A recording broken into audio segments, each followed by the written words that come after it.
Beliau memberikan pembagian bentuk-bentuk harta. Ada harta yang halal dan itu statusnya jelas. Ada harta yang haram dan itu statusnya juga jelas. Dan ada harta pertengahan yang ini tidak banyak diketahui oleh manusia. Apa yang dimaksud tidak banyak diketahui oleh manusia? Makna yang pertama adalah banyak orang yang tidak mengetahui dampak buruk dari perkara syubhat ini, harta pertengahan mutasyabihat ini, sehingga dia nekat terjerumus ke dalamnya, padahal itu sesuatu yang sangat berbahaya. Dan bisa dipastikan ketika dia terjerumus ke dalamnya, dia akan terjerumus ke dalam sesuatu yang dilarang. Karena siapa yang mendekati syubhat, maka pada hakikatnya dia akan mendekati sesuatu yang haram.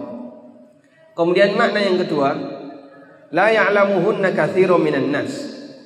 Tidak banyak orang yang tahu. Maknanya adalah tidak banyak orang yang tahu batasan yang halal dan yang haram dari perkara syubhat, sehingga siapapun yang mengambil yang syubhat, maka bisa dipastikan dia akan mengambil yang haram.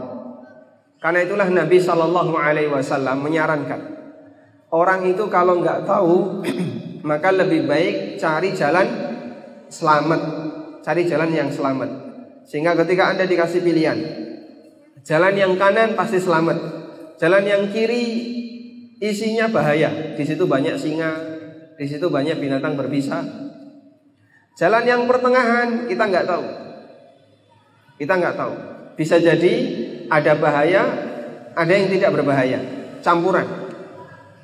Sebagai orang yang nggak ngerti dan kita menyadari bahasanya resiko ini berbahaya, kita pilih yang mana? Kita akan memilih jalan yang selamat. Saya tidak mau ambil resiko. Maka daripada nanti ini beresiko, maka lebih baik saya ambil jalan yang jelas selamat.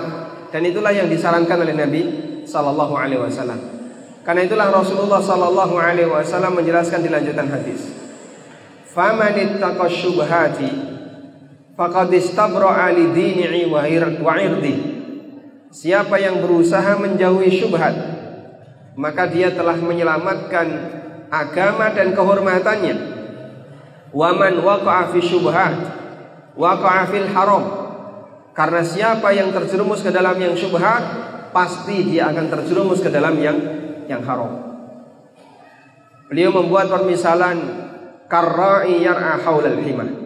Ibarat orang yang mengembalakan kambing di daerah di pinggir daerah larangan, di sekitar daerah larangan. Ini ada sebuah lahan, di situ isinya rumput. Kita mengembalakan kambing di sekitar daerah larangan. Padahal yang namanya kambing bisa nggak diremot? Nggak bisa. Kambing tidak bisa dikendalikan.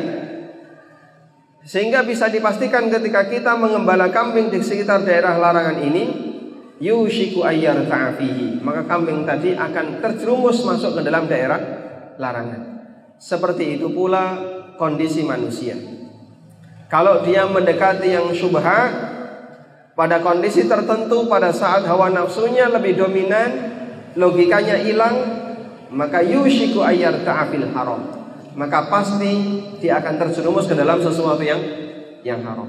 Ibarat orang yang mengembalakan kambing di sekitar daerah larangan, yang bisa dipastikan kambing ini akan masuk ke dalam daerah larangan.